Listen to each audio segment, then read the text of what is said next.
Well, good afternoon, everyone. This is Poyette McGill Bromell, your friendly neighborhood mortician, coming to you today with what I'd like to call a little sisterly advice.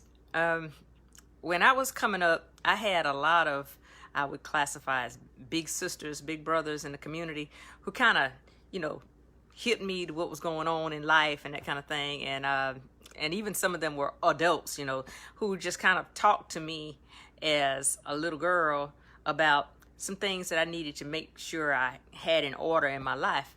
And of course, my parents did an excellent job with that as well. But not everybody had that experience of having someone to kind of lead them in the right direction. And I know that there are some things that I did miss that I had to learn the hard way later in life. And so I believe it's everybody's responsibility and do what we can to make sure that people aren't spinning their wheels, so to speak, in life. So today, got some notes here. I'm going to be talking to you about preparing for a rainy day. Okay? And when I say preparing for a rainy day, I'm not talking about the rain that we saw today outside. I'm not talking about having an umbrella and galoshes or whatever the case. Although you should have a umbrella if it's raining, a raincoat or whatever the case, whatever suits your fancy. But I'm not talking about rain in the physical sense. I'm talking about trouble. And so, and if you haven't had that in your life, you just wait a while. So I'm going to talk to you about securing yourself and preparing for a rainy day. And I'm just going to jump right in. I don't want to take too long with this, but I'm going to go straight by my notes. And I don't know why this was put in my spirit to do this, but actually I do know why, because I had a conversation with someone recently and I was kind of sharing some things with them. They were like, you know what, you need to tell other people about this. And I said, well, okay, I'll get around to it. So here I am doing it. And I'm just going to jump right in. First of all, let's talk about securing your living. When I say your living, I'm talking about your livelihood. And I'm talking really kind of to my younger people now, but this is for anybody of any age, because you're never too old to learn. But especially young people, you got to make sure that you secure your living. Meaning you got to be able to take care of yourself financially. And that starts with your education. So if you are in school, if you are a school-age person listening to me, be it middle school, high school, college, postgraduate study, whatever, you got to take your education seriously and not waste it. When you go off to college and whatnot, yeah, you want to have a good time. You want to be in the sorority, fraternity, whatever the case. But ultimately, your reason for being on that campus is to get an education. If you're going to a tech school, your ultimate reason for being there is to make sure that you get a skill that is marketable in this marketplace and that you're able to take care of yourself and eventually take care of a family. So securing your living means, first of all, getting the education that you need to make a living. So don't waste your education. If you're in a public school system, you have a free education and you need to treat it like it's golden, because in other countries, it's not available like that. Some countries, you got to pay to go to school and pay dearly. And so for us in the United States, we have a free public education system. It may not be, quote unquote, the best, but I believe everything is what you make it. And even if you have little devious people that are trying to, throw you curves, because we know, all of us know the code talk, especially us as African Americans, we know the code talk in schools. And we know when a person has an agenda, when a person is, kind of undercover racist and all that kind of thing. We know that. But the thing of it is, not everybody's like that. And there are more people who are not like that than people who are. And so what we have to do is we have to just be ourselves, be our beautiful selves, be sincere with what you're trying to get out of your education. Ask sincere questions. Don't cut up. Don't cut the food. Don't be disrespectful and this kind of thing. And, always be eager to learn. And don't just be settling with what's taught in the school. Go beyond what your teachers or what your professors are telling you. Do your own research. Stay in the library. Find out more than what's being offered in the classroom. Okay? And so with that takes me to my next level in securing your living with your education. Get advanced training. Always, if there's training being offered on your job, if you have an opportunity to move up in management and that kind of thing, always be willing to take the hard courses, to take the challenges that are placed before you to advance yourself professionally, academically, and otherwise. Not stepping on anybody, but when an opportunity presents itself, don't shy away from it, because nothing beats a failure but a try.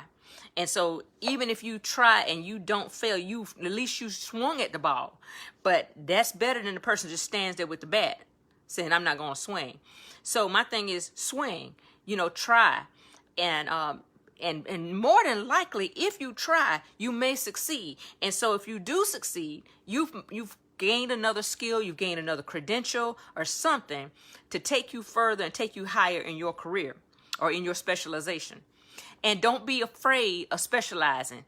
You know that you are smart. You know that you are valuable. You know that you have certain propensities that other people don't have. You know that you have a work ethic that's like none other. So my thing is actually use all of that energy, use all of that gifting that God has given you to make yourself valuable in the marketplace, to make yourself invaluable where there's nowhere somebody can put a value on you. That's what we mean when we become invaluable. When you become invaluable, that means that you are vital. That means that you are essential to the success of the organization. And so you want to make sure that you are, broadening your skill set, broadening your mind, and opening yourself to all that you need to know to be that go-to person in your department, to be that go-to person on the job site. And always ask questions of people who are advanced beyond you. Ask them how they got there. Ask them how did they do that. Don't be afraid to approach successful people. Lots of times, successful people really want to tell you how they did what they did, but a lot of people are too fearful or too embarrassed or shy or whatever to ask them. So always be willing to ask people. I'm always asking people, how'd you do that? That kind of thing. So because the people who are ahead of me in the funeral industry, who are doing things beyond what I'm capable of doing, I want to know how to do it. And so I'm always asking questions. And so do that. Look for advanced training opportunities and look to specialize. Then be dependable. If I might need to just go back to the beginning with this one. Be dependable. If you're trying to make a living, you got to be someone that the job can depend on. Even if you're running your business, you got to be the one that the business can depend on to know the job, to be there, to be rooting the team on, and be at work, do your job, and do it to the best of your knowledge, to the best of your ability. And so when you're doing that, when you are becoming that person that people know they can count on to, see it through, not drop the ball, not look for somebody else to pick up that slack, you are going to make yourself a very valuable person, not only on the job, but also in the community, because that stuff transcends your job. It transcends your classroom experience, whatever the case. When you become that student in the school that people know, you go the extra mile, you help people, you do what you need to do to make sure that all of your papers are turned in on time, that they're in the proper format and all that kind of thing. You're going to be the person that people look to, for advice, for assistance and that kind of thing. And don't be afraid within your means of helping people, because what's going to happen is that's a skill set and that's a trait that you're going to take out into the marketplace. If you're in school and you become the helpful person in school, you're going to become the helpful person on the job. You're going to become the helpful person in the community. And all of that you do for others is always rewarded bountifully, way more than you give out. It's just like planting a seed. You may put a kernel of corn back. And so always be willing to be a giver. Give your time, give your knowledge, give yourself over to other people teaching you, because there are people who want to pour into young people, but they don't want to pour into somebody who's going to, like the Bible says, it'll be like casting pearls among swine, where, I'm breaking you off this deep information, or I'm breaking you off my time and this kind of thing. And then you think nothing of it. It doesn't mean anything to you. So people don't want to feel like their time or their energy or their resources being wasted. It'd be no different than somebody came to you and said, yeah, you know, look, could you give me $20? And then you say, okay, here. And they just go and buy 3 or 4 packs of cigarettes. It's like, really, dude? Or do that? Okay. I mean, y'all know how I feel about smoking. But the thing of it is, it's that way.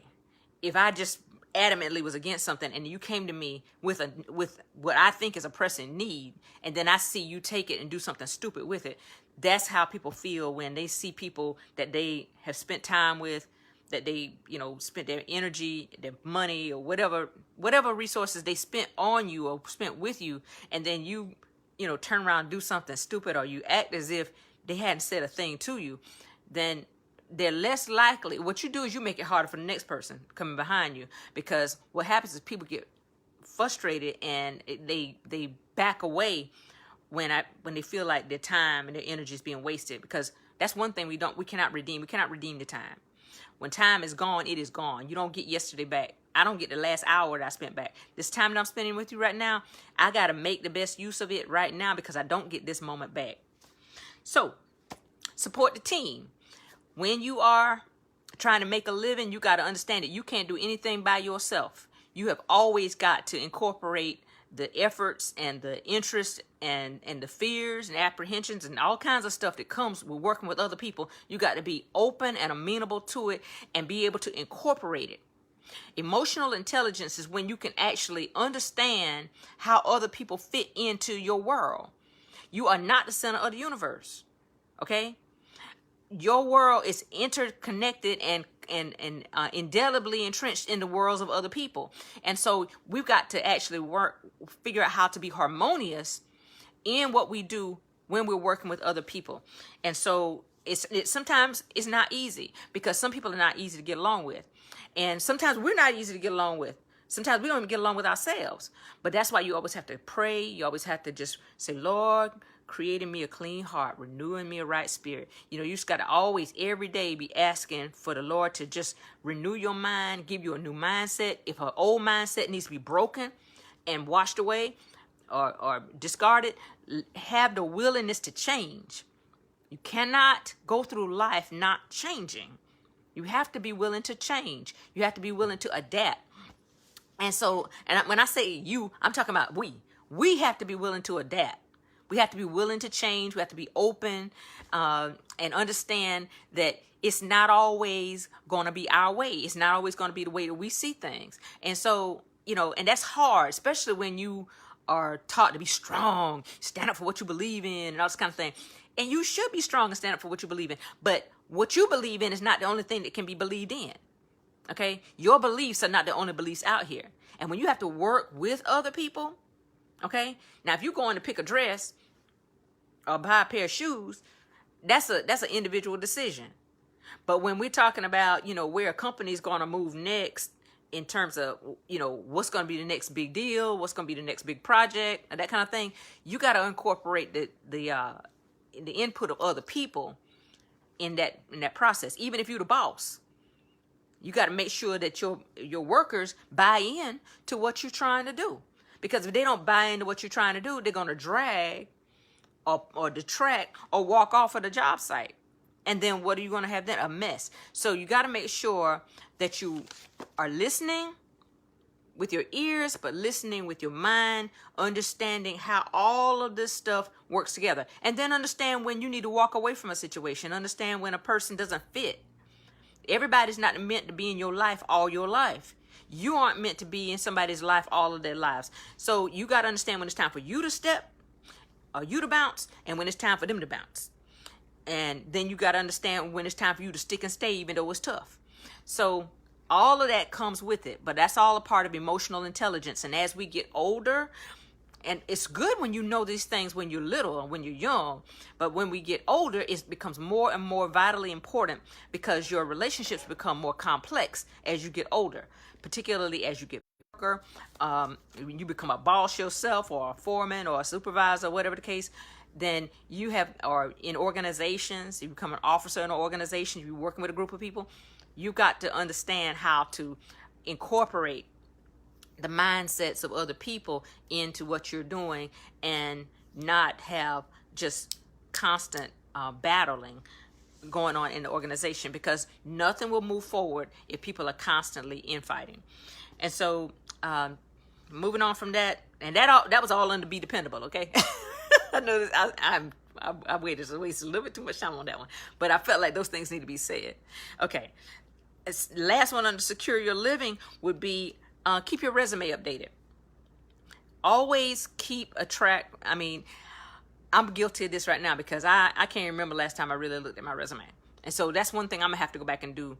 Although I'm not looking for a job, or whatever, you know what I'm saying? But it's not about whether or not you're looking for something. It's about being prepared if you need something. And so you don't need to be scrambling trying to get a resume together just because you've been on your job now for 6, 8, 10 years or whatever. You need to always have your resume in top form, even if it's not perfectly aligned to some, specific format or whatever the case. Have the basic information in it. And then, if you need to format it a certain kind of way for it to be uploaded or something like that, then you could do all that later. But just, if you got to write it out on notebook paper, get it all out and make sure you keep track of, your work experiences, the things that you've done, the places that you've been in terms of academics and work and that kind of thing. And always make sure you have good references on your resume. All right. Now, that was number 1, which was secure your living. Number 2 is secure your living quarters. Okay, some of you young people, you might still be living at your parents' house, and that's fine. But let me tell you something I told my kids. I told Victory and I told Shakira when they were little. I said, I need you little people to understand one thing. While you're in school and while you're in the military, you have a bed in my house. But if you decide you're not going to school and you're not going to the military, you become the proud recipient of the Poyet McGill departure plan, which was at that time a brand new suitcase, 2 months rent and 2 months utilities. It was in this order: 2 months rent, 2 months utilities, and brand new suitcase to pack your junk, get out of my house. Because you've got to always be in a forward movement. And yes, going and getting a job after high school is fine. If your parents are good with you staying there like that, God bless them. But I am a strong proponent of parents. You got to make that nest prickly. You cannot make it where a person gets so comfortable staying in your house beyond high school. It's got to be where there's like a uneasiness. It's like an eagle. When the baby eagles, when it's time for them to start getting out, testing their wings and whatnot, when they're babies and they can't fly, that inside of that nest is real soft, real comfortable. That mama eagle, she makes sure that things are real easy, real comfortable. But as those little baby eagles start to grow and their little wings start getting a little stronger, what she does is she starts putting sticks and little sharp objects and whatnot in that nest, so that those little eaglets want to get out of there. They're not so comfortable laying up in there up under mama. And so that's how you have to do with your kids. You got kids living in your house. They don't pay rent. They don't help with utilities. And they working a job. Or they in your house and they're not working a job. They're not even looking for a job. You are enabling your child.